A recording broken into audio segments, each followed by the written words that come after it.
My name is Michael Carter. For 12 years, I lived peacefully in one of the most expensive HOA communities in the county. I followed every rule, maintained my property, and stayed out of neighborhood drama. But everything changed when Linda Parker became HOA president.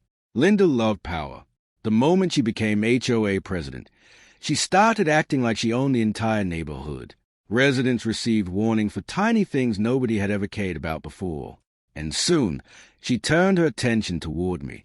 The first violation notice arrived without warning. According to Linda, my mailbox color was slightly different from HOA standards. It sounded ridiculous, but it was only the beginning. Over the next few months, Linda sent complaint after complaint. My grass was supposedly too long. My flowers were apparently too colorful. Even my porch decorations became a problem. Then I noticed something strange. Fresh tire tracks kept appearing on the corner of my lawn. At first, I assumed it was a delivery driver, but the tracks kept coming back. Every week, the damage got worse. The grass began dying where tires repeatedly crossed.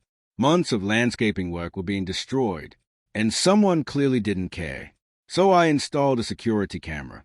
I wasn't interested in guessing anymore. If someone was damaging my property, I wanted proof.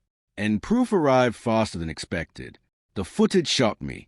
It wasn't a stranger. It wasn't a delivery truck. It was Linda. Instead of taking the curb properly, Linda used my property as her personal shortcut. Every single day, she drove directly across my lawn to save a few seconds. And she never once asked permission. I finally had evidence. I politely showed Linda the recordings. I expected an apology. Instead, I got something completely different. I showed Linda the footage. The evidence was undeniable. But instead of apologizing, she laughed and claimed the corner of my lawn was community property. That's when I realized she had no intention of stopping. I brought the issue to the next HOA meeting. Several neighbors looked shocked when they saw the footage. Yet Linda somehow convinced the board it wasn't a serious issue. The complaints against me continued. Weeks passed. The damage became impossible to ignore. Large sections of grass were dead. My landscaping expenses kept growing. A heavy rainstorm made the problem even worse. The soil became softer. Every time Linda drove across the lawn, the damage doubled. And she kept doing it. I decided to research my legal options. I reviewed property surveys, easement maps, and local regulations. Everything confirmed the same thing. That section of land belonged entirely to me. A landscaping contractor evaluated the damage. His estimate surprised me. Repairing the lawn would cost thousands of dollars, and the destruction was still ongoing. To protect myself, I added more cameras. I wanted every angle covered. If the situation escalated, I needed a complete record, and it soon did. The very next morning, Linda crossed my lawn again. She didn't slow down. She didn't hesitate. She acted as if the property belonged to her. One of my neighbors approached me quietly. Apparently, Linda had been doing similar things to other residents. Most people were simply too intimidated to challenge her. But frustration was growing. That's when I had an idea. If Linda wanted to use my lawn as a shortcut, I would redesign that corner completely, and everything would be done legally. I hired a licensed landscaping company. They removed damaged sections of soil. The project was fully permitted and documented. Every step followed local regulations. The contractor recommended installing a hidden drainage system. The area beneath the lawn would remain soft and protected. Normal foot traffic wouldn't be affected, but heavy vehicles would be another story.